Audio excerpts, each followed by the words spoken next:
Assalamualaikum warahmatullahi wabarakatuh.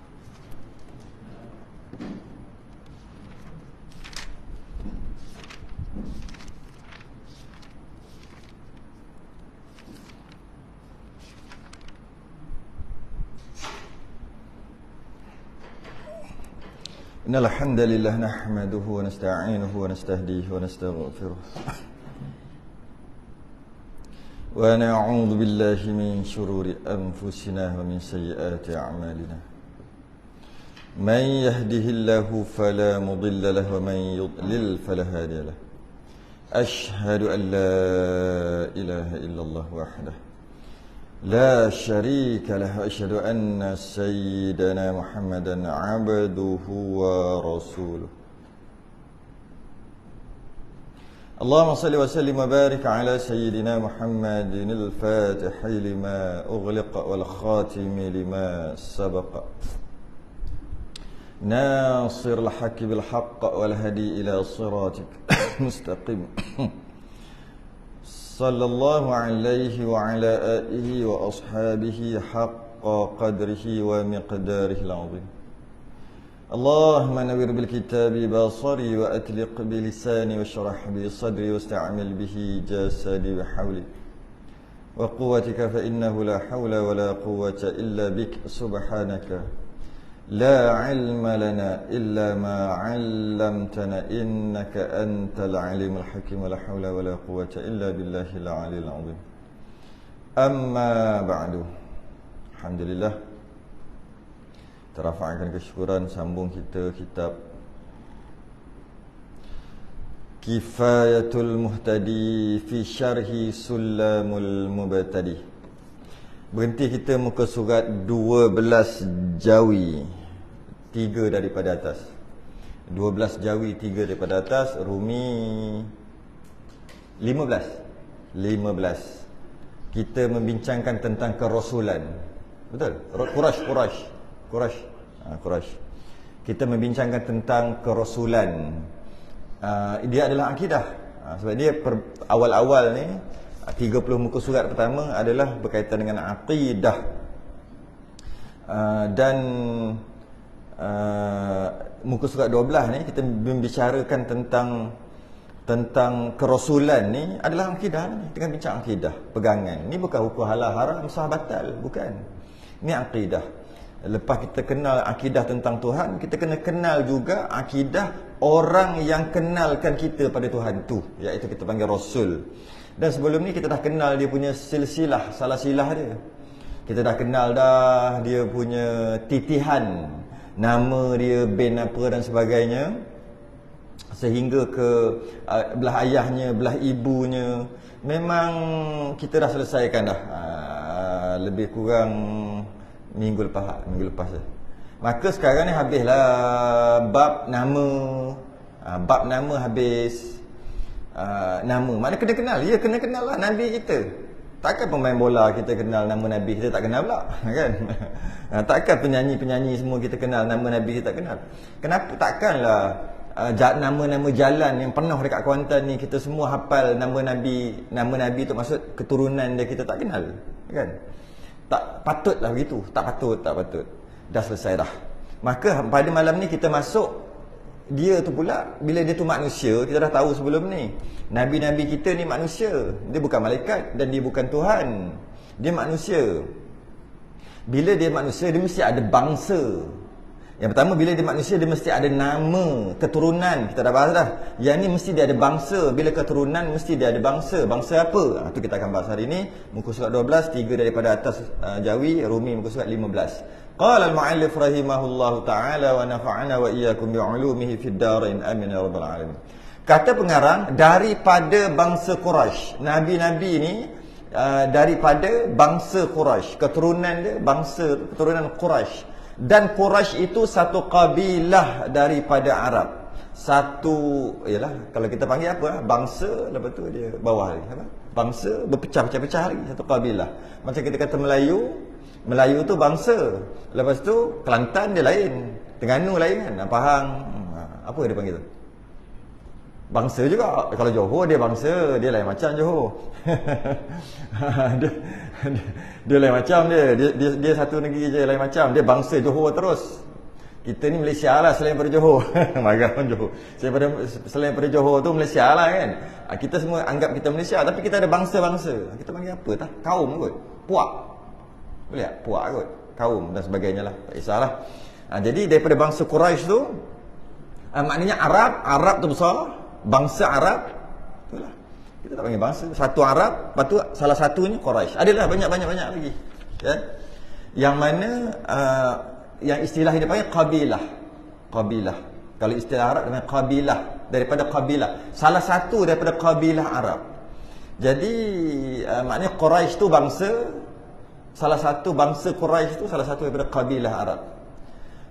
Kalau kita tengok Arab dan bukan Arab dia ada istilah. Bukan Arab dia panggil ajam. Bukan Arab ni dia panggil ajam. Istilah tu. Arab, kalau bukan Arab ajam. Ajam tu apa? Selain daripada Arab. Kenapa perlu ada branding tu? Kenapa perlu ada nama tu? Kata Melayu lah. Kenapa nak kata Arab bukan Arab? Lebih sangatnya Arab ni. Lebih lah sebab Nabi kita orang Arab. Maka lebih lah. Jadi Arab sebab dia tu special, Nabi kita bangsa Arab, maka kita kata Arab. Selain daripada Arab kita panggil ajam. Boleh juga kita kata Arab dan Melayu, boleh je. Tapi kalau kita gabungkan semua bangsa-bangsa yang bukan Arab, dia panggil Arab dan ajam. Ajam tu bukan Arab. Jadi antara Arab dan ajam lebih lagi Arab dari segi martabat. Dari segi martabat dia secara umum bangsa tu memang Allah dah cipta begitu, lahir-lahir Arab dia dapat lebih dah. Kelebihan dari segi bangsa yang tak boleh dipilih. Mana boleh pilih kita nak jadi orang apa kan?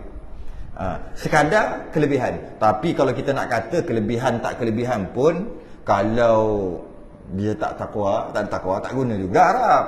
Malah Abu Jahal pun Arab kan. Jadi cuma nak secara umumnya oleh kerana Nabi kita tu orang Arab, maka Arab tu lebih begitu. Tapi orang Melayu antaranya yang betul-betul respect dengan orang Arab. Saya ingat dulu masa kecil-kecil tahun 80-an. Kalau orang Arab ni ya Allah dia punya respect. Kadang-kadang Arab tak sembahyang. Tu bab lain, tapi orang Melayu ni dia punya respect kat orang tu. Sampaikan orang lain pijak kepala dia. Buat macam mana? Tapi dia punya respect kat orang tu. Bagusnya satu sikap yang ada pada orang Melayu. Bila tengok Arab, terus teringat Nabi. Sebab Nabi orang Arab, terus dia. Syekh dia panggil. Dia layan sungguh-sungguh bila Arab. Dululah. Masa tu dunia tak terbuka lagi.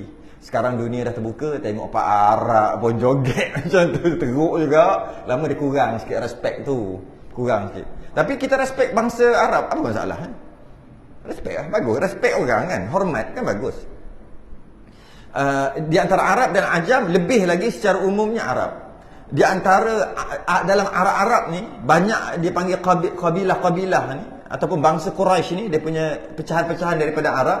Yang paling duduk nombor satu adalah Quraisy. Jadi kita faham lah, Arab banyak, tapi yang paling lebih sekali adalah Quraisy. Di antara Quraisy ni pula macam-macam bani dia panggil. Bani tu kita panggil keturunan. Macam kita panggil apa? Macam tuan, ni, raja yang ada nama. Tu dia panggil bani lah tu kalau kita sekarang. Bani lah tu. Apa lagi ya? Wan kan, yang ada nama yang orang lain tak boleh pakai suka-suka. Dia punya tu. Dia panggil bani. Dalam Quraisy ni dia ada bani-bani lah. Dia ada bani-bani lah. Keturunan dia ada keturunan besar.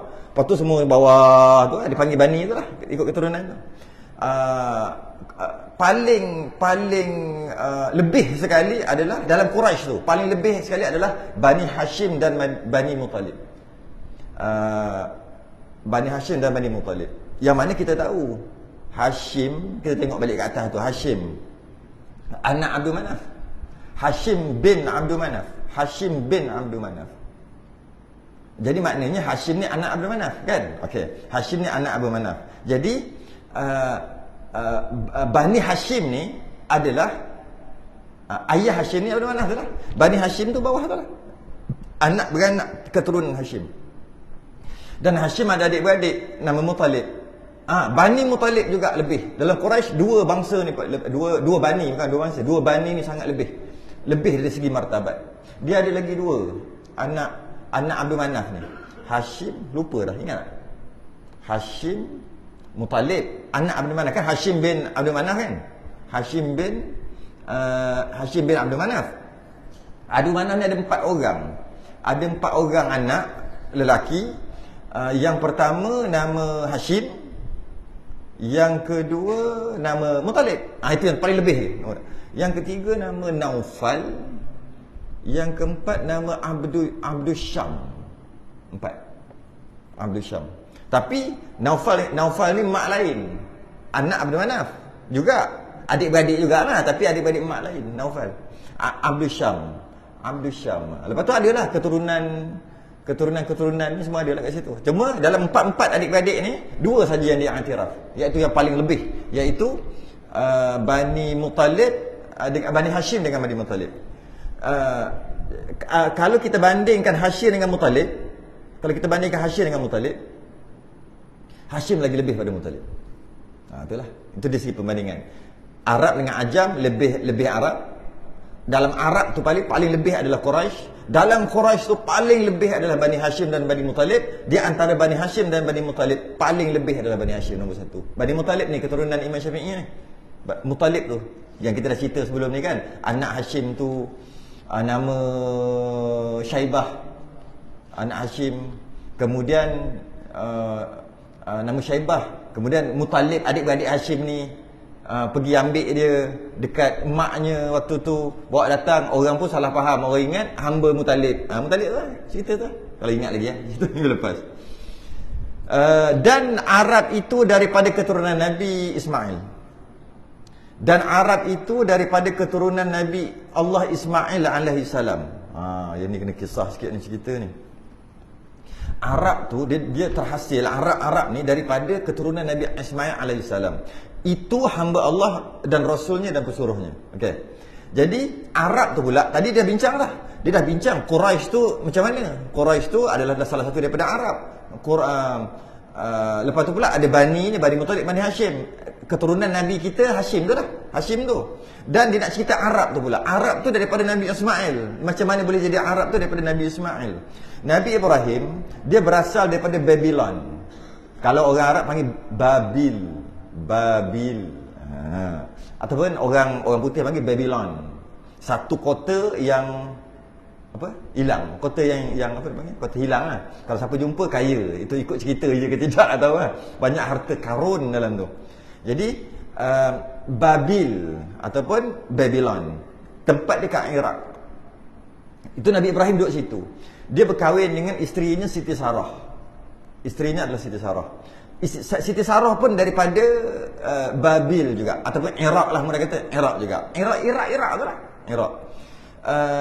Siti Sarah kahwin, tapi tak dapat anak.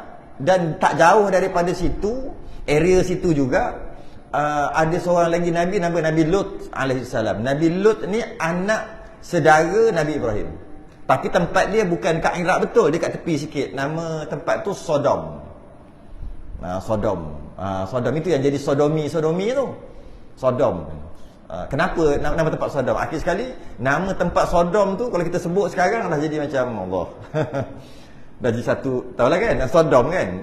Sebab kaum Nabi Lut punya pasal lah. Bukan Nabi Lut, kaum dia homoseks. Dan diterbalikkan bumi sana, akhir sekali jadi Laut Merah dekat area situ. Itu anak saudara Nabi Lut ni, anak saudara Nabi Ibrahim. Area situ juga. Dan mereka bercakap bahasa Ibrani, bukan bahasa Arab. Masa tu Arab tak ada lagi. Sebab Ibrahim kan dia kata Arab daripada Ismail. Kan? Jadi pada mereka bercakap bahasa Ibrani. Bahasa Ibrani. Jadi Siti Sarah tu dia menetap dekat akhir sekali itu asal usul lah. Kemudian lepas dah kahwin dengan Siti Sarah, mereka menetap di Baitul Maqdis. Ataupun kalau yang detailnya dia bumi Kanaan. Bumi Kanaan, ataupun sekarang orang panggil Palestin. Situ dia duduk. Rumah tangga Siti Sarah dengan Nabi Ibrahim, tapi tak dapat anak lama.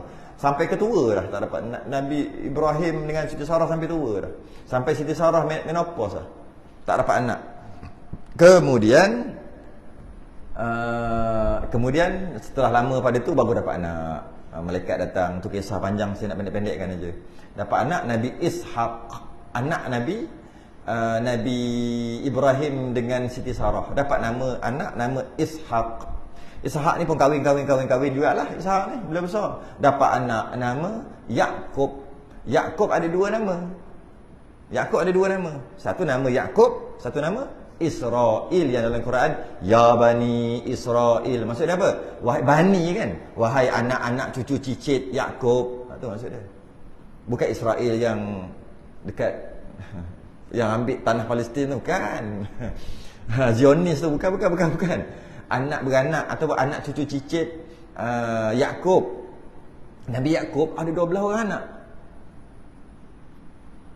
Panjang cerita dia, tapi 2 orang yang terkenal. Satu Nabi Yusuf, satu Bunyamin. Tu yang baik. Yang lain tu dia tahulah cerita Nabi Yusuf yang kena baling kena campak dalam telaga semua kan. Siapa yang buat? Adik-beradik dia. Adik-beradik dia yang buat. Siapa yang baik sikit? Bunyamin yang baik ni. Bunyamin yang baik sikit. Baik. Yang satu dan satu mak, ada mak yang berbeza lah cerita tu.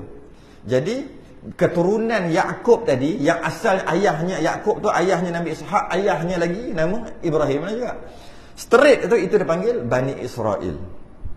Bani Israel akhir sekali, last sekali Nabi, last sekali Musa, Isa. Lahir daripada Ishaq, Yaqub, turun last sekali Musa, Isa. Last sekali Musa dan Isa. Habis. Itu sebenarnya Siti Sarah sebenarnya isteri pertama Nabi Ibrahim. Isteri kedua Nabi Ibrahim ada 2 isteri. Sebenarnya ada 4. Kita nak cerita 2 je. Yang 4 sebab yang 3 4 ni kontroversi sikit. Ada yang kata Kanturah nama akhir sekali jadi Bani Melayu lah. Panjang cerita. Kita nak bawa lah dalam masjid cerita gitu. Tapi ada lah nama Kanturah. Akhir sekali jadi Bani Melayu, Bani Tamim. Tapi kita nak cerita yang 2 ni, yang dua. Yang memang terkenal, iaitu isteri nombor 2 dia kahwin isteri nombor 2 nama Hajar, Siti Hajar. Kita panggil Siti lah, Hajar. Dia orang Mesir. Dia bangsa Qibti. Kalau ingat Nabi Musa lempang pukul sampai meninggal kan. Lepas tu kena kejar dengan Firaun kan. Nabi Musa tu Bani Israel. Yang dia tumbuk ke, dia lempang ke, yang mati tu Qibti lah. Bukan nak cerita apa, nak cerita bangsa tu, bangsa Qibti. Jadi Siti Hajar ni jenis Qibti. Ada riwayat mengatakan dia tu hamba asalnya, kemudian diberi hamba tu kepada Nabi Ibrahim, kemudian Nabi Ibrahim merdekakan dan kahwin dengan dia. Siti Hajar nama dia. Isteri nombor 2 Nabi Ibrahim. Orang kalau sebut Qibti ni Mesir lah, kan Firaun kan. Kat Mesir lah, orang Mesir. Dan anak sulung Nabi Ibrahim bukan Ishaq sebenarnya dengan Siti Sarah. Sebenarnya Ismail lah. Ni nak masukkan Nabi kita ni. Jadi maknanya isteri pertama dapat anak. Isteri pertama dapat anak, tapi dapat anak tu anak kedua dah. Maknanya isteri kedua dapat anak, itu yang anak pertama. Nampak? Mula-mula kahwin tak dapat anak, kahwin satu lagi baru dapat anak. Lepas dapat anak nama Ismail, ada banyak riwayat, ada kata sampai berbelas tahun, 12, 13, 14, 15 tahun. Ada kata tak lama sangat, tapi lepas dapat anak iaitu Nabi Ismail baru dapat Nabi Ishaq. Apakah pengajaran yang kita dapat daripada cerita ini? Apakah pengajaran? Ada orang ambil, orang Melayu ambil pengajaran ni. Bila kahwin tak dapat anak, nak buat apa? Kahwin satu lagi, betul dapat anak. Memang ada petua gitu. Petua. Kalau kahwin tak dapat anak, so kahwin sekali lagi. Itu pun biasa je, kebiasaan, tak semestinya. Ada lagi juga, ada orang yang kata tak, kau nak kahwin satu lagi ya. Okey, tak apa lah. Jika ada anak, baru dapat anak. Betul tak? Macam mana nak ada anak tanpa kahwin? Sebab tak nak bagi kahwin ni. Kalau bagi kahwin, settle lah. Tak nak kahwin. Macam mana? Ambil anak angkat. Pernah dengar tak? Betul. Ambil anak angkat, betul kan dapat anak. Semua daripada kisah ni. Asalnya kahwin. Lepas kahwin, dapat anak. Tengok dapat anak pula, bini nombor 1. Allah kata. Ya, nampak? Itulah dia punya kaedah-kaedah dia. Cerita je tu pun. Ada je. Dia kahwin pun tak dapat anak juga. Yang pertama ada je. Tapi secara umumnya gitulah. Ada siap ambil anak angkat, berpuluh-puluh orang anak angkat ambil. Tak dapat juga anak. Ada je. Ni secara umum cerita lah, seronok-seronok. Kemudian anak nombor satu nama Ismail. Ismail ni daripada isteri kedua, tapi anak tu anak yang pertama. Riwayat yang paling masyhur, bezanya berbelah tahun lah Ishak dengan Ismail ni. Ismail lagi tua. Ismail lagi tua daripada Ishak. Ishak tu untuk bini nombor satu. Jadi lepas dah bila dapat anak, dia panah sikit, karen lah sikit kan. Maka Nabi Ibrahim bawa Siti Hajar berpindah ke satu tempat nama Bakkah, ataupun kita sekarang sebut Mekah lah. Makkah. Tapi nama asal Mekah adalah Bakkah. Kemudian anak cerita Nabi Ismail. Kemudian Nabi Ismail kat situ lah. Itu yang jadi haji tu lah, yang jadi peristiwa haji tu dekat Mekah tu. Peristiwa air Zam-Zam, peristiwa Safa ke Marwah dan sebagainya. Kita nak pendekkan cerita tu. Akhir sekali Nabi Ismail dah besar, peristiwa nak kena sembelih. Dah settle dah buat peristiwa nak sembelih. Dah makin besar dah Nabi Ismail, akhir sekali nak kahwin. Bila nak kahwin, dia kahwin dengan seorang bangsa Jurhum, nama bangsa. Jurhum. Jurhum ni satu suku Arab asli yang berasal daripada Yaman. Inilah mula nak jadi bangsa Arab ni. Bangsa Arab yang Nabi kita yang Quraisy, nak jadi Quraisy. Dia kahwin dengan seorang wanita berbangsa Jurhum. Tapi kisah pun ada kisah juga Nabi Ibrahim dan Nabi Ismail ni. Nabi Ismail kahwin, Nabi Ibrahim datang ke rumah, Nabi Ismail tak ada kan, kita yang cerita kan. Lepas tu dia tak tanya tu menantu dia. Nabi Ismail kahwin ni, ayah dia tak kenal ayah dia, tak kenal Nabi isteri. Nabi Ismail tak kenal Nabi Ibrahim. Kan duk jauh tu. Palestin, ini nombor satu, nombor dua Mekah. Jauh tu. Jadi bila kahwin, Nabi Ibrahim pergi rumah Nabi Ismail. Tengok ada isteri, ni menantu aku. Tapi dia tak cakap lagi. Cakap. Lepas tu dia kata apa? Akulah ayah kepada Ismail. Terkejut. Lepas tu Nabi Ibrahim kata apa? Ni pesan kat Ismail, tukar alang rumah tu lah. Tukar alang. Alang lah kan? Alang lah kan? Nabi Ismail balik, tadi ayah datang. Cik ayah kan? Dia suruh tukar. Cerai. Dia adalah benda cerita mungkin tak layan cara elok ke apa. Kahwin lain pula. Ni kahwin lain dengan wanita bangsa Jurhum. Selang berapa lama datang Nabi Ibrahim. Cakap gitu gini. Lepas tu Nabi Ibrahim pesan dekat isteri yang satu lagi lah, isteri Nabi Ismail ni, cakap dekat Ismail, kekalkan alam. Kekal lah. Akhir sekali ni yang cerita dia, nak cerita. Dia ada satu suku Arab asli berasal daripada Yaman. Dia sebut apa tau, Arab asli ni dia punya apa dia panggil suku, ataupun kita panggil apa, suku ke kaum kita panggil Aribah. Tak ada dekat Arab tu, dah dekat dengan Arab tu, Aribah. Campuran daripada isteri dia, suku Jurhum, Nabi Ismail daripada Nabi Ibrahim.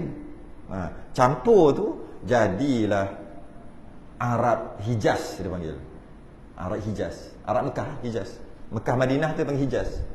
Jadi Hijaz ni, Arab Mekah, Arab Hijaz ni disebut sebagai Musta'ribah. Banyak istilah Musta'ribah. Musta'ribah ni Arab campur. Arab campur, bukan Arab original. Sebab tu Nabi bila dia kecil lagi, dia duduk dengan siapa? Dia duduk dengan Arab original, Halimatus Sa'diyah. Sebab dia bukan Arab original. Arab, tapi Arab campuran, dia panggil Musta'ribah. Ataupun Arab Hijaz.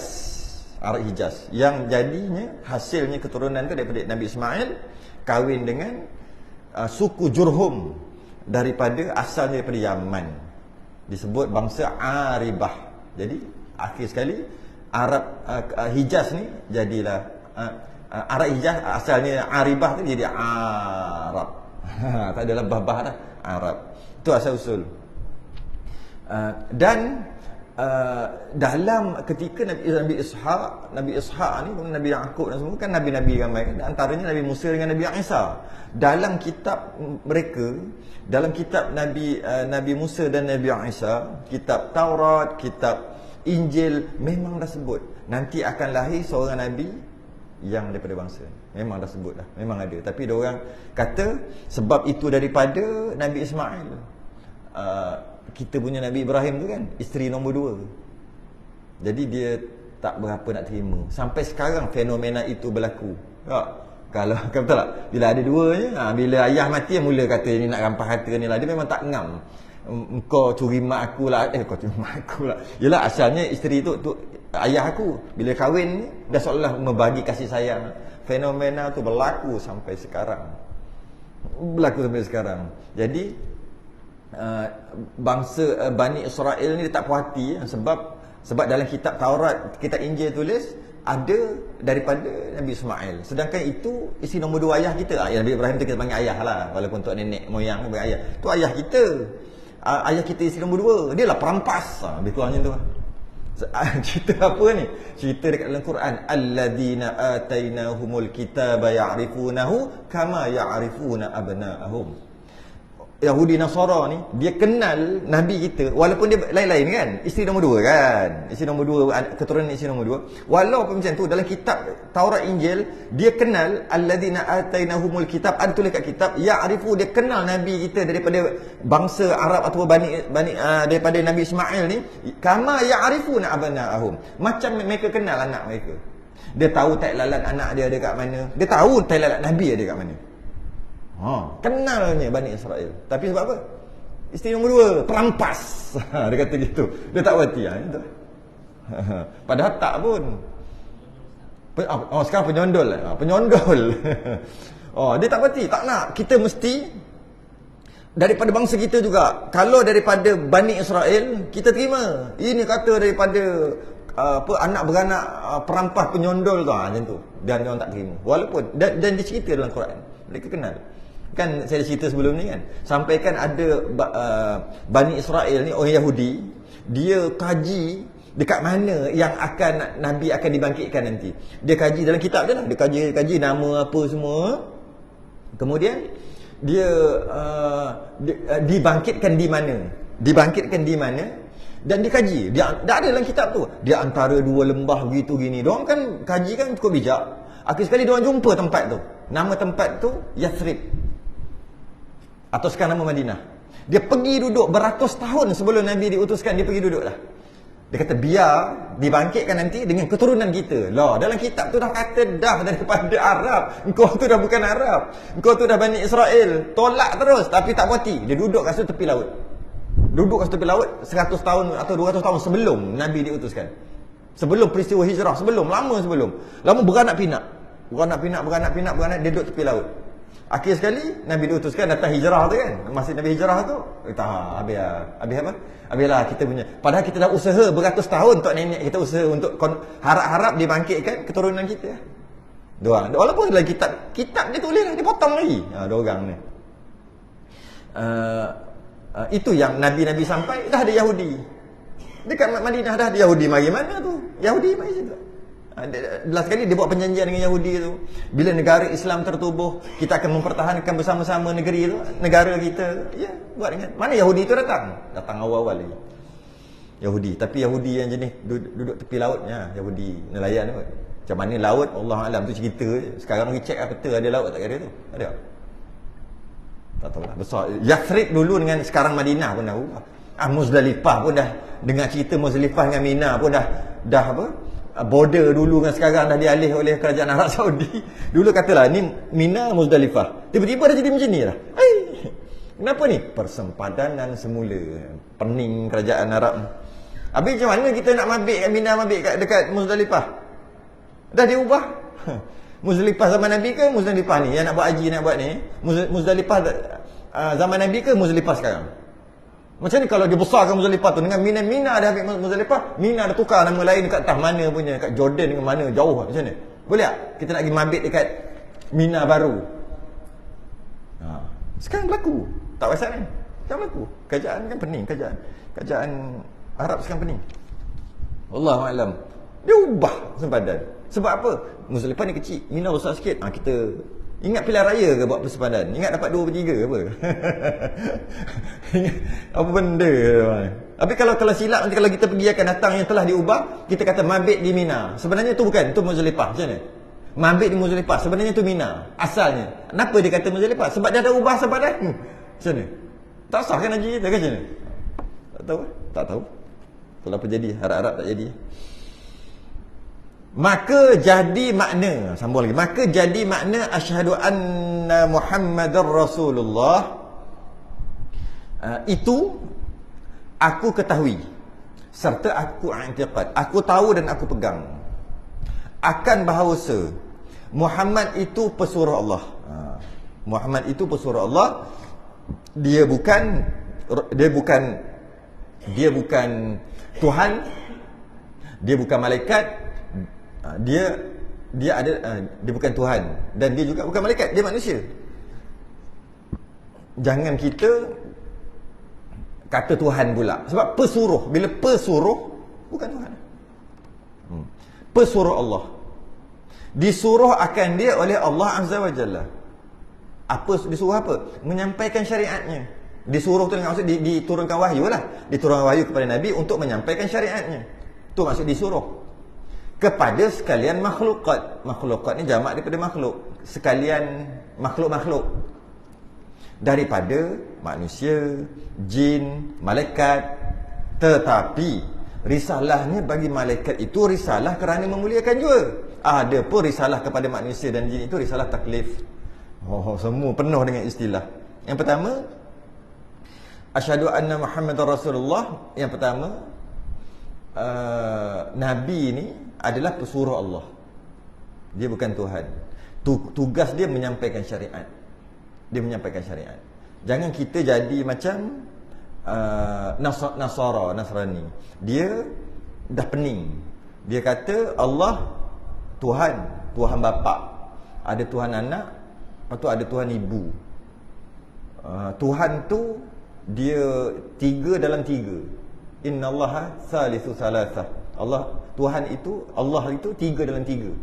Dia kata gitu. Lepas tu dia tukarlah nama-nama Tuhan tu. Dia tukar, bukan Allah dah, dia tukar lain. Apa? Haleluya. Haleluya tu. Kalau Yahudi Yahweh. Kalau Nasara ni tu lah. Apa yang haleluya ni kan? Lupa macam mana entah sebutan dia. Tu nama Tuhan dia tu. Tiba-tiba nak pakai nama Allah pula. Pelik, pahal, ada sesuatu ke apa. Nama dia Tuhan dia dah tukar dah sebab dia dah rosakkan dah kitab suci dia.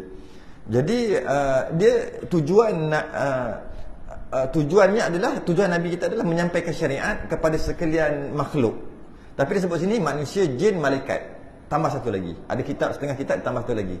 Dia panggil jamadat. Binatang dan jamadat. Ada 2 lagi lah maknanya. Manusia, jin, malaikat, binatang, jamadat. 5, ada 6 lah. Satu lagi. Manusia, jin, malaikat, binatang, tumbuhan, jamadat. Nak baru betul. Manusia, jin, malaikat, binatang, tumbuhan, jamadat. Jamadat ni selain daripada 5 tu lah. Selain daripada manusia, jin, malaikat, binatang, tumbuhan. Contohnya macam batu, pasir, dia panggil jamadat. Meja, jamadat tu.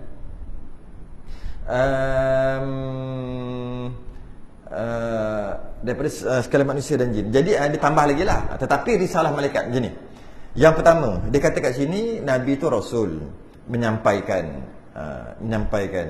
dan dia menyampaikan kepada manusia dan jin dan malaikat. Tetapi risalah tu disampaikan bagi malaikat tu, risalah memuliakan juga, bukan nak ajar malaikat. Cuma bila Nabi kita diutuskan untuk malaikat, malaikat tu kan satu makhluk Allah yang mulia.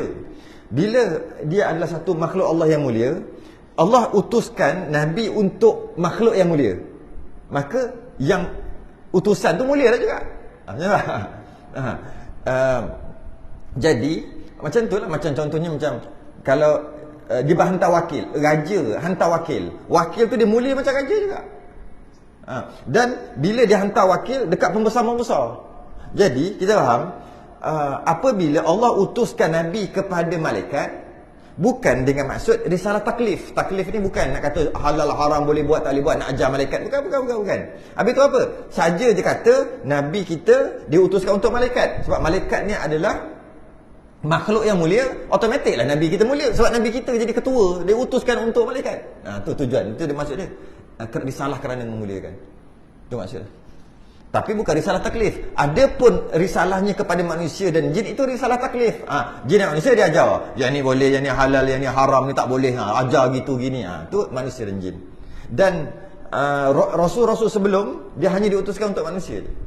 Nabi kita je diutuskan untuk rasul manusia dan jin. Yang rasul sebelum untuk manusia sahaja. Malah ada sebagian rasul yang diutuskan untuk bangsa tertentu, iaitu contoh Bani Israel kan. Contohnya Nabi Musa untuk Bani Israel je, bukan Bani Arab. Bani Melayu lagi tak jauh. Lagi jauh. Habis Nabi kita semua bangsa satu dunia. Malah bukan bangsa manusia je, sekali dengan bangsa jin. Tu dia punya beza. Nabi-nabi lain kadang-kadang dia diutuskan untuk kaum tu berapa kerat berapa kerat aja untuk mereka aja. Dan itu bagi malaikat untuk risalah memuliakan. Kalau manusia dan jin risalahnya taklif, nak ajar, nak sampaikan syariat. Kalau binatang, tumbuh-tumbuhan, jamadat, yang benda yang tak hidup. Risalah apa? Dia panggil risalah tempias rahmat. Tempias rahmat. Wa ma arsalnaka illa rahmatan lil alamin. Tidak aku utuskan kamu ya Muhammad melainkan jadi rahmat sekalian alam. Jadi dengan adanya Nabi, rahmat dekat binatang. Kenapa? Orang dulu makan lembu macam mana agak-agak? Dia ambil tukul, pom, mati, ambil, buat stick. Tapi Nabi utus macam mana? Kesian dia. Macam mana? Putuskan urat, sembelih, putus urat tu cepat mati. Kalau ketuk, tak mati lagi. Katok tak mati. Pecah kepala. Dulu makanya. Maka datang Nabi, rahmat kan tu, rahmat lah. Rahmat apa sembelih? Rahmat. Kalau tak datang Nabi, macam mana nak makan tu? Ada orang mungkin potong ekor. Ini suap ekor ini, potong ekor saja. Teriak lembu tu. Tak apa lah, boleh. Nak datang Nabi, tak boleh. Nampak? Kan rahmat. Dan rahmat juga kepada binatang yang tak boleh makan. Kucing tak boleh makan. Kucing, alhamdulillah. Kalau tidak habislah kita. Rahmat juga. Kepada yang boleh makan pun rahmat juga. Kepada tumbuh-tumbuhan, Nabi kita ajar. Tumbuh-tumbuhan tu tak boleh kita petik saja-saja. Jalan-jalan. Ada pokok, patahkan dahan, buang. Tak boleh. Nabi kita tak bagi buat gitu. Rahmat tak untuk pokok? Rahmat. Rahmat tak untuk jamadat? Rahmat juga. Untuk jamadat ni. Apanya? Dia tak hidup. Dinding tu. Mana hidup? Tapi dia dah jadi masjid. Orang datang ibadah pada Allah. Dia tak dapat tempias rahmat. Kalau nak kira dia mana dia ibadah pun. Dia mana hidup. Tapi dapat tempias. Orang semayang. Tempias rahmat. Itu maksud dia. Diperanakkan. Maksudnya dilahirkan lah kan. Orang dulu cakap beranak. Jadi dilahirkan. Nabi tu kat mana? Mekah Al-Musharrafah. Yang mulia. Musharrafah, yang syarifah tu lah, syarif kan. Maksudnya mulia. Mekah Al-Musharrafah, Mekah yang mulia, Mekah yang dihormati, boleh juga. Jadi dilahirkan dekat satu rumah dekat Mekah Al-Musharrafah, kat Mekah pada waktu tu. Waktunya pula waktu sahur. Kalau nak kata apa, 5 sampai 6 kot, waktu sahur. Pagi je lah maksudnya, bukan pagi ni, pagi sungguh, waktu sahur lah. Satu rumah tu dengar cerita lah, saya tak pernah pergi, dengar cerita dia kata dah jadi perpustakaan dah rumah Nabi. Sedih kan? Sepatutnya rumah Nabi kena jaga. Rumah kelahiran, bukan nama rumah kelahiran. Saya pergi Kedah baru ni, tahu tak ada rumah kelahiran Tuanku Abdul Rahman. Apa nama? Coreh nak sebut reti orang Kedah je. Ada kat situ satu. Kat Kaabah depan sikit tu. Tak ingat nama tempat tu. Di situ rumah kelahiran Tuanku Abdul Rahman. Kenapa simpan? Maksudnya dia simpan, dipelihara. Duit rakyat bayar. Dipelihara tu, orang kemas orang tu apa. Kenapa pelihara? Boleh, sebab memperingati apa? Kemerdekaan lah. Bapa kemerdekaan. Memperingati. Salah ke? Tak salah. Takkan rumah Nabi jadi pustakaan? Kat situ nak cerita. Tu kata Pak Arab ni dah itulah. Dia asalnya jahiliah. Kan Arab jahiliah. Macam nak kembali balik je rasanya. Tak tahulah. Tengok lah. Jadi sepatutnya dipelihara lah. Ketika Nabi Isra' Mi'raj, ketika Nabi naik Buraq, Jibril suruh Buraq tu berhenti kat satu tempat. Nama tempat itu Baitul Laham. Jibril kata berhenti Buraq. Buraq tu berhenti. Nabi kata kenapa kita berhenti? Kan kita nak ke Masjidil Aqsa. Kenapa berhenti kat sini? Berhenti kejap. Jibril kata. Buraq pun berhenti. Apa nama tempat ni? Baitul Laham. Kenapa berhenti kat sini? Jibril kata sembahyang 2 rakaat kerana ini adalah tempat kelahiran Nabi Isa AS. Jadi maknanya tempat kelahiran ni tempat yang peristiwa yang bersejarah perlu dipelihara. Poin dia kat situ. Tapi kenapa jadi perpustakaan? Tempat kelahiran Nabi sepatutnya kena jaga. Jadi perpustakaan lah.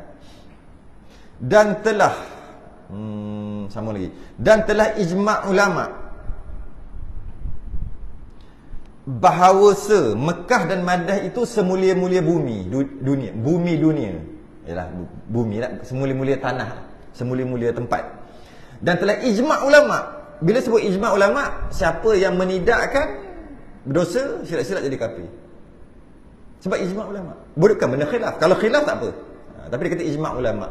Mekah dan Madinah itu semulia-mulia bumi di dunia. Jadi kita kena pegang gitu. Mana paling mulia? Faham, tak boleh. Kita kena kata Mekah Madinah. Dua-dua, Mekah Madinah. Semulia-mulia bumi. Bumi itu maksud tanah. Tanah tu lah.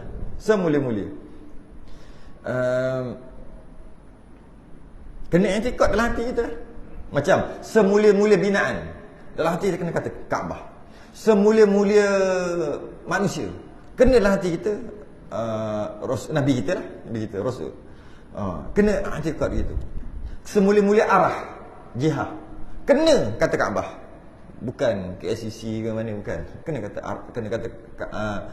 arah Kaabah. Kena kata gitu. Jadi semulia-mulia bumi mana? Semulia-mulia tanah, bumi. Mekah Madinah. Secara umum Mekah Madinah. Dan telah muafakat Imam Syafi'i, Imam Hanafi, Imam Hanbali. Mana ada khilaf kat sini? Dari segi Mekah Madinah tak ada khilaf. Semua ulama' mengatakan Mekah Madinah paling afdal, tempat paling mulia berbanding dengan tempat lain dalam bumi. Tapi telah muafakat Imam Syafi'i, Imam Hanafi, Imam Hanbali. 3, maknanya yang ni ada khilaf ini. 3. Atas keadaan Mekah terlebih afdal daripada Madinah. Mekah lagi lebih mulia daripada Madinah. Kalau bandingkan Mekah Madinah. Tapi kalau tak banding Mekah Madinah, dua-dua maknanya paling mulia, dua-dua paling mulia daripada bumi lain. Habis Mekah dengan Madinah macam tadi lah. Bani yang paling mulia, kita kena kata Bani Hashim, Bani Muttalib. Tapi kalau buat banding Bani Hashim, Bani Muttalib, kena kata Bani Hashim. Itu lah. Jadi 3 mazhab, 3 imam mengatakan Mekah lagi afdal daripada Madinah. Madinah duduk nombor 2 jika dibandingkan dua-dua tu. Sebab apa? Sebab kenapa tak dekat Madinah? Madinah pun mulia juga. Malah ada jasad Nabi kat situ. Ada makam Nabi. Nabi hijrah kat situ. Nabi duduk kat situ. Lepas hijrah Nabi duduk situ sampai wafat kat situ, dekat Madinah. Kenapa Madinah duduk nombor 2? Kerana Mekah lebih mulia daripada Madinah kerana tanah haram Mekah awal-awal diciptakan bumi telah dimuliakan dah. Mekah dah mulia dah. Awal-awal cerita dah mulia. Sedangkan Madinah masa tu tak mulia lagi. Bila mulia? Setelah Nabi kita hijrah kat situ, baru mulia. Dan di Mekah ada semulia-mulia binaan. Bila ada semulia-mulia binaan, maka tanah tu pun mulia jugalah. Itu hujah tiga imam tadi, Imam Syafi'i, Imam Hanafi, Imam Hanbali. Kerana tu ibadah dekat Mekah, nak fadilat dia 100,000 kali ganda solat kat Masjid Haram berbanding dengan dekat masjid lain. Masjid pelindung katalah dapat 1. Kalau semayang yang sama, keadaan yang sama, cuma tempat je berbeza, iaitu di Mekah ataupun Masjidil Haram tadi, kali 100,000. Patulah kalau pergi Mekah janganlah tidur. Pergi Mekah pun sibuk nak tidur. Kenapa tilam ni dah spring pun dah tak ada, dia sibuk. Kenapalah makanan Pak Arab aja. Mana nasi khabu? Dia sibuk makan. Ada. Dia sibuk duk makan tu. Orang pergi nak ambil 100,000 ni. 100,000. Patutnya kalau boleh tidur dekat situ. Jangan bagi orang ambil kita punya sah depan. Dah dapat. Tapi tak boleh lah tidur nak kencing nak apa. Cuma kalau boleh. Duduk. Biar puas hati. Berapa puluh hari pergi. Biar puas hati. Pergi umrah ke pergi haji ke tak kisah. Biar puas hati. Hotel tu tak duduk sangat pun. Memang semata-mata tidur 3 jam cukup. Tak duduk sangat. Sepatutnya gitu. Sebab 100,000 kali ganda. Kalau baca Quran ke, kalau semayang ke, Allah, 100,000 kali ganda. Sebab tu orang dengan fadilat tu masa kat Mekah, kalau tengok orang pergi Mekah kan, tiap-tiap hari pergi Masjid Haram. Tiap-tiap hari pergi Masjid Haram. Kalau dia update status dia dekat Facebook ke apa kan, oh hari ni Masjid Haram ni, esok Masjid Haram ni, lusa Masjid Haram ni. Masjid Haram datang awal 3 jam hari ni nak sembahyang subuh. Sembahyang subuh awal 3 jam. Oh, masuk dalam Facebook. Hari-hari nak Masjid Haram. Nak apa tu? Nak fadilat 100,000 kali ganda. Tapi itulah. Bila balik Malaysia, haram juga. Tapi haram nampak muka dekat masjid. Bukan Masjid Haram, haram nampak muka dekat masjid. Sebab apa? Nak fadilat tu, fadilat, lebih fadilat tu. Dan berkata Imam Malik, Imam Malik tak puas hati. Kan tadi ada 3 kan, Imam Syafi'i, Imam Hanafi, Imam Hanbali. Tapi kata Imam Malik, Madinah itu afdal daripada Mekah. Oh, dia kata saya tak setuju dengan 3 imam. Kata Imam Malik, Madinah tu lagi afdal daripada Mekah. Imam Malik kata Madinah lebih mulia daripada Mekah sebab ada jasad ataupun ada makhluk yang paling mulia kat situ. Mana lagi mulia? Kaabah ke Nabi? Nabi lagi mulia berbandingkan Kaabah. Kenapa 3 imam kata Kaabah Mekah lebih mulia? Sebab ada Kaabah. Dan Kaabah ni awal-awal lagi dah mulia. Ketika diciptakan bumi dah mulia dah. Dah mulia dah Mekah. Madinah baru mulia setelah Nabi hijrah. Habis Imam Malik kata tak. Nabi adalah seafdal-afdal makhluk. Nabi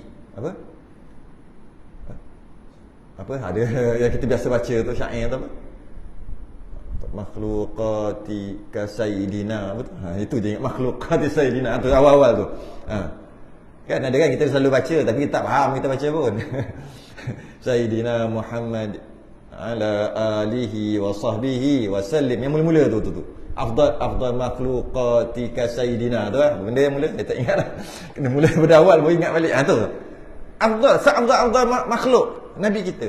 Bila seafdal makhluk ada di tempat itu, secara automatik tempat itu jadi tempat yang paling afdal lah, tempat yang paling mulia. Sebab ada makhluk yang paling mulia.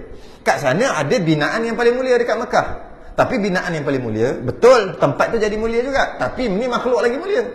Maka secara automatik dia adalah Madinah adalah lagi mulia. Kata Imam Malik. Itu dia punya hujah dia. Tapi dia seorang je lah. 3 imam kata tidak. Imam Malik ada kuda yang sangat hebat. Kuda yang mahal, yang laju, yang hebat.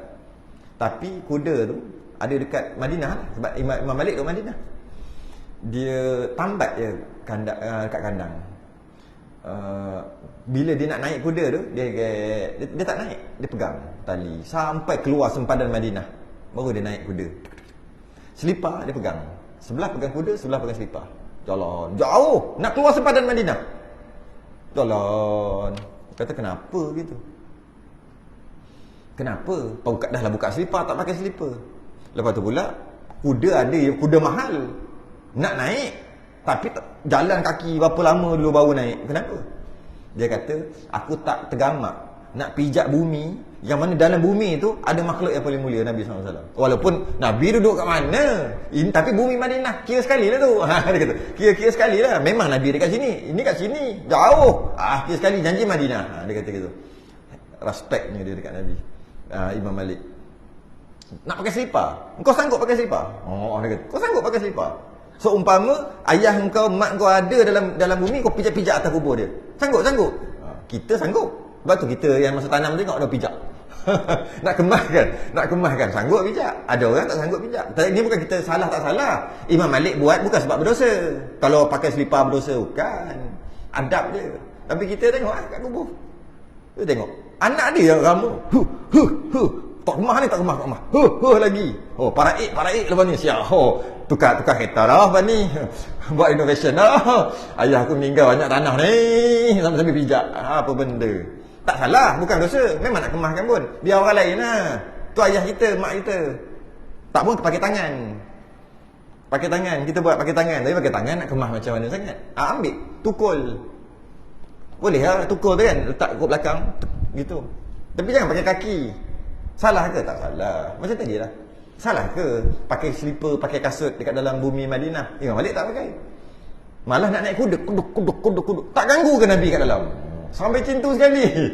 Imam Malik. Sebab tu dia kata lebih afdal Madinah daripada Mekah. Tapi dia seorang je lah. Tapi 3 lawan 1, jadi muktamadnya Mekah lagi Madinah. Mekah lagi lebih mulia daripada Madinah. Muktamadnya lah. Sebab 3 jumhur. 3 ulama kata gitu. Adapun tanah yang dikuburkan Nabi itu, maksudnya Nabi lepas tu kan dimakamkan Nabi, mesti ada tanah. Kan? Nabi wafat, kemudian dikebumikan. Gali, mesti masuk. Bila masuk Nabi kat dalam tu, mesti kat tepi Nabi tanah kan? Mesti tanah. Yang simen yang sekarang, kubur yang dekat tu kan. Dekat Mekah, kubur sekarang simen. Dia siap macam mana tah dalam tu? Dia bukan tanah. Dia ada dalam tu, kita kalau tengok, oh macam ni kubur, nak cakap tak kerti. Boleh tengok kat YouTube ada. Dalam kubur tu, dia bukan tanah lah, senang cerita. Dia simen. Sebab ramai sangat orang meninggal kat sana. Jadi kalau dia buat situ, habis tanah. Adalah sebab-sebab dia. Tapi tak ada masalah pun boleh. Cuma kalau Nabi bila dikebumikan, maka mestilah kiri kanan atas bawah Nabi tu ada tanah. Mestilah ada tanah. Dia kata. Ada pun tanah yang dikuburkan Nabi itu. Kemudian tanah yang dah korek-korek tadi, bila Nabi dah masuk, mestilah jatuhkan tanah tu. Kita tak main kambuh lah. Macam tak beradab kata kambus. Bubuhlah tanah tu. Kan? Okey, tanah tu mesti kena Nabi. Ini apa ni? Adapun tanah yang dikuburkan Nabi itu, maksudnya tanah yang duduk sekeliling Nabi kat bawah tepi Nabi itu, afdal daripada 7 petala langit dan bumi dengan ijma' ulama' muslimin. Ini tak ada khilaf. Sepakat semua Imam Malik ke Imam Syafi'i ke yang kena dengan Nabi itu. Kawasan tu lah senang. Kita maqam ni lah, tapi tak boleh masuk lah. Dengan cerita pun tak boleh lah. Tak nampak apa pun. Dah dia buat pagar dan dia buat pagar tu pun jauh ke dalam makam Nabi. Kalau kata kadang-kadang kata Nabi ada tepi tu. Nabi tepi apa? Entah ke mana tak tahu. Tak boleh hintai kat dalam. Sekarang ni dia tak bagi buat. Dia tak bagi duduk dekat-dekat. Yang tepat tu, makam Nabi tu lebih afdal daripada 7 petala langit dan bumi. 7 petala langit dan bumi. Maknanya kita tahulah langit ada 7 petala. Petala tu apa? Petala. Lapis. 7 lapis. 7 lapis langit. Dan 7 petala bumi. 7 lapis bumi. Mana bumi pun ada 7. Bumi. Dan maksudnya senang cerita, semua bumi dan dalam bumi. Semua atas bumi dan dalam bumi. Okey? Semua langit dan semua yang ada kat langit. Tak tahu apa yang ni. Langit ada 7. Semua tu tempat Nabi kena tanam. Nabi kena tanam kat tepi tu. Tanah kat tepi tu lagi mulia daripada langit dan bumi. Tu area tu. Ijma' ulama' muslimin. Ijma' ulama'. Lebih mulia daripada 7 petala langit dan bumi. Tapi ada beza petala langit dan bumi. Ada beza. Petala langit dia jarak-jarak. Maksudnya langit pertama nak sampai langit kedua, dia ada jarak. Cerita mana ambil ni? Kita pernah khatam kitab tu kat sini kalau ingat. 4 tahun yang lepas rasanya lah. Betul tak? 2, 3 4 tahun lepas. Sebelum Covid. Kita khatam satu kitab tak? Rasanya ya dah. Ke tempat lain. Nama kitab tu Kifayah juga. Tapi bukan Kifayah tebal ni. Kifayah nipis. Kifayatul Muhtaj. Dalam kitab tu cerita. Di antara satu langit, ketika Nabi Islam Mi'raj, daripada satu langit nak pergi ke satu langit kedua, perjalanannya 500 tahun perjalanan cahaya. Tak tahu, tak boleh nak cakap. Dan setiap langit ada pintu, dan setiap pintu ada jaga, tak kata jaga marah malaikat, ada penjaga malaikat. Takkan ada security. Ada. Nama dia Ismail. Bukan Nabi, malaikat Ismail. Itu pun pergi, ketuk pintu lah. Dia buka. Faham. Nak masuk, tak nak masuk. Nabi dia bagilah masuk. Malaikat tu nama malaikat Ismail. Ada pintu. Habis yang kita kata kita pergi naik Apollo, pergi naik ke langit. Tak, itu bukan langit. 500 tahun perjalanan. Dia pergi berapa lama? Tak ada. Langit pertama nak sampai tu 500 tahun perjalanan. Lepas tu pula dijumpa kat malaikat Ismail, ketuk pintu. Yang kata duduk kat angkasa, duduk kat langit, tak, itu bumi lagi, itu masih lagi dunia, itu tak masuk langit lagi. Tapi kita kata dah naik sampai ke bulan tu, konon-konon langit lah juga. Padahal lagi. Dah lah tu kita akan lalu, kita pula, dia akan lalu satu laut, bahar. Satu laut dekat atas langit tu ada laut yang tak menitik. Laut macam tu, tapi dia tak jatuh. Kalau laut kita tak apalah, ada tanah. Ni laut tapi tak jatuh. Laut tak menitik. Tembus laut tu naik tu. Laut tembus. Ke sana. Tak tahulah berapa besar laut tu, macam mana. Semua cerita ni ada dalam kitab tu lah. Takkan dah khatam kat sini pun tak ingat kot, rugi. Rasa kitab tu ada lagi kot, ke dah berdebu dah. Kita khatam tau. Jarang tau masjid buat khatam kitab Kifayatul Muhtaj tau. Cerita tu saya ingat lagi tu. Pagi tengah hari. Pagi lepas subuh, malam sambung berjam-jam sampai sejam setengah pun ada. Habis pukul 8 pagi, kuliah subuh ada sekali dua kali tu kan. Akhirnya khatam juga. Okey, itu tempat dia. Jadi bezanya langit, dia antara satu langit dengan satu langit dia ada jarak. Ni langit pertama, ni langit kedua, dia ada jarak. Dia pakai 7 petala. Tapi bumi dia macam kuih lapis, tak ada jarak. Lapis pertama, terus lapis kedua, lapis ketiga, lapis keempat. Tu beza. Apakah beza 7 petala langit dan bumi? Kena jawab. 7 petala langit, setiap satu petala, setiap satu lapis dia ada jarak untuk lapisan yang kedua ataupun langit yang kedua. Tapi bumi 7 lapis juga, tapi dia semua duduk dekat-dekat. Macam kuih lapis lah senang cerita. Tengok kuih lapis tu ada berapa lapis? Merah jambu putih, merah jambu putih, merah jambu putih, merah jambu putih. Ada 7. 7 petala kuih lapis. Tentulah. Kata Imam Nawawi, pada asalnya langit dengan bumi lebih mulia langit. Sebab kerajaan langit, bukan European kerajaan langit Allah dekat langit penuh dengan malaikat, makhluk yang beribadah. Tak tahu nak sebut juta bilion, ramai sangat malaikat, ramai. Dan ada satu namanya Baitul Ma'mur dekat atas langit tu. Ada Baitul Ma'mur macam Kaabah tapi dekat atas langit ke-7. Dan ramai orang tawaf kat situ, ibadah kat Baitul Ma'mur tu. Jadi oleh kerana itu langit lebih mulia daripada bumi, kata Imam Nawawi. Sebab ramainya makhluk yang mulia yang beribadah berbanding dengan bumi. Kemudian setelah kewafatan Nabi, kata Imam Nawawi, waktu tu bumi lebih mulia daripada langit kerana dekat bumi ada makhluk yang paling mulia, iaitu Nabi kita. Dikebumikan dekat bumi, automatik bumi tu jadi mulia. Nampak? Nabi bila dia sentuh aja sesuatu jadi mulia. Dia touch sesuatu. Dia pakai baju tu jadi mulia. Dia pakai jubah tu jadi sunnah. Dia pakai kepiah jadi sunnah. Asalnya jubah tu bukan sunnah. Asal jubah tu adat, pakaian adat orang Arab. Tapi Nabi pakai, automatik jadi sunnah. Apa sahaja. Malah Nabi tu ada dekat bumi, automatik bumi jadi mulia. Sedangkan langit lagi mulia. Sebab bumi, dalam bumi ada Nabi. Ada Nabi mana ni? Nabi yang mana Nabi itu adalah semulia-mulia makhluk. Dekat langit mana ada semulia-mulia makhluk? Duduk nombor 2, nombor 3, nombor 4 mulia adalah. Tapi di bumi ada. Maka automatik mulia, bumi itu jadi mulia. Bumi semua jadi mulia. Kata Imam Nawawi. Sebab tu kata apa sahaja yang kena sebut je, kena mengenai dengan Nabi, tu jadi mulia. Terus jadi mulia. Sebab tu ya, air yang paling mulia air apa? Air Zam-Zam. Salah. Air yang paling mulia. Apa? Air yang paling mulia. Air yang keluar kat celah sari Nabi. Kan kata tadi. Tapi tak adalah sekarang. Air yang ketika Nabi nak berperang apa semua, air tak ada. Nabi ambil satu bekas air sikit aja, satu besen, bekas kecil. Ambil tangan dia bubuh, betul air nampak air keluar kat celah sari Nabi. Pakat-pakat minum. Itu air paling mulia. Yang kedua, Telaga Kausar, haud Nabi, kolam Nabi. Tunggu kiamat lah tu. Yang ketiga, bawa Zam-Zam. Jadi sebab apa? Kena-mengena dengan Nabi je paling mulia. Kena-mengena dengan Nabi paling mulia. Apa sahaja. Walaupun lalu, sekadar lalu dekat Nabi je, jadi mulia lah.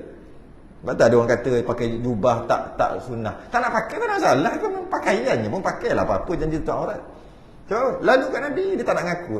Dia kata itu pakaian orang Arab, itu pakaian tradisi. Memanglah, tapi lalu kat Nabi dia jadi mulia.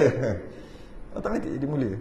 Ya, cukup ayat tu. Dibangkitkan jadi Nabi pada Bukit Hira. Nampak? Bukit Hira tu, bukan Gua Hira, Bukit Hira. Kita berhenti kat situ. Dibangkitkan jadi Nabi pada Bukit Hira. Akan datang. Tunggu dulu.